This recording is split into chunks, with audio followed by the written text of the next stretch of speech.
Graça e paz, abençoado. Nós fomos interrompidos aí pelo vídeo, mas vamos prosseguir da onde paramos. Então, como o irmão Paulo estava falando no final da sua fala dos 12 minutos aí, como que pode os ensinadores em graça serem tão cegos ou tão mentirosos a ponto de dizer que esse Satanás aqui é um homem? Como é que pode um homem fazer tudo isso em pequeno tempo? Um mensageiro está aqui falando sobre o mal que aconteceu e chega logo outro mensageiro. Diz aqui no verso 16. Estando este ainda falando, veio outro mensageiro e disse: fogo de Deus caiu do céu e queimou as ovelhas e os servos e os consumiu. E só eu escapei para trazer-te a nova. Por que esse mensageiro falou fogo de Deus? Aí eles pegam literal, os nossos irmãos aí em graça, e fala: tá vendo aqui, irmão, fogo de Deus? Mas a palavra está dito fogo de Deus porque era o entendimento daquele povo de que o mal que sucedia, todo mal que sucedia, era de Deus. Como o bem que sucedia era de Deus, por isso que Jó falou: Deus me deu, ele vai falar mais abaixo, e Deus tomou, bendito seja o nome do Senhor. Então eles tinham um entendimento errado. Eles tinham um entendimento de um Deus que fazia o bem, criava o bem e criava o mal, que o mal que vinha na vida do homem era Deus. E nem todo o mal que vem e que vinha sobre a vida do homem era Deus. Deus criou o mal na vida de algumas pessoas, em alguns relatos bíblicos, na história bíblica, criou.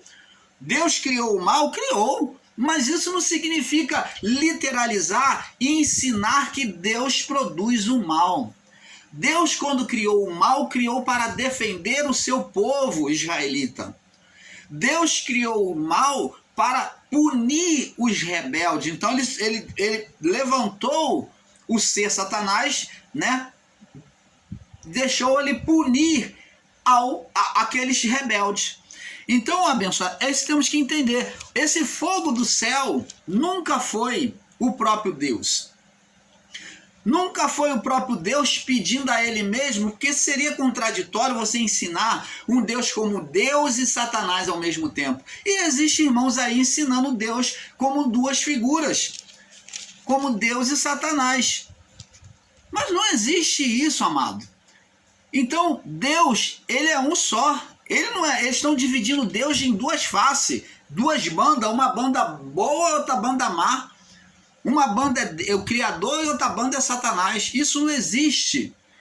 Então, como é que Deus vai estar dialogando contra ele mesmo? Então, Deus aqui está com um problema psicológico, que ele está lutando contra si mesmo. Ele fala assim, aí a vontade da carne dele seria Satanás. Ele fala: eu estou com vontade de pecar hoje, eu estou com vontade de destruir o homem, vou tentar o meu servo Jó. Mas Tiago diz que Deus não tenta ninguém, que Deus não pode ser tentado pelo mal.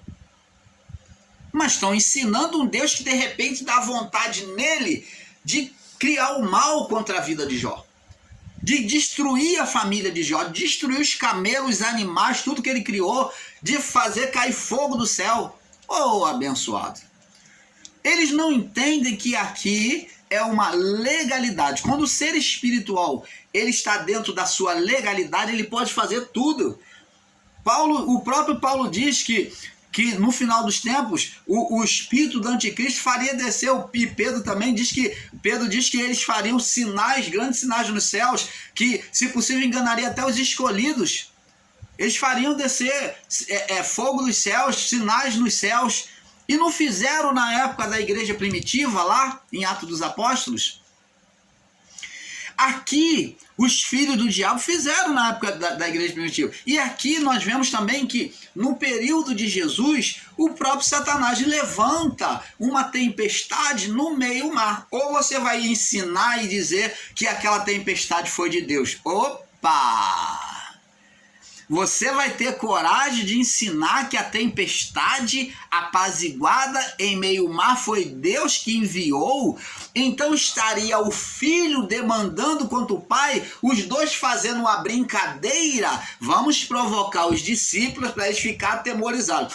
Mas a palavra de Deus diz que Deus não traz o tormento sobre ninguém.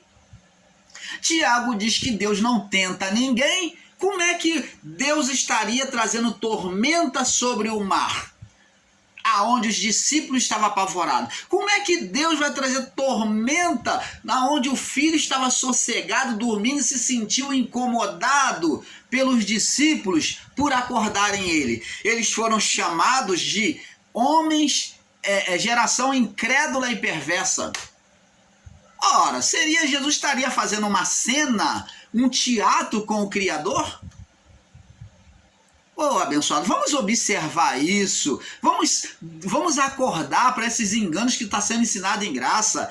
Está se vendo que aquela tempestade foi uma maneira que o ser espiritual estava tentando roubar a fé dos discípulos.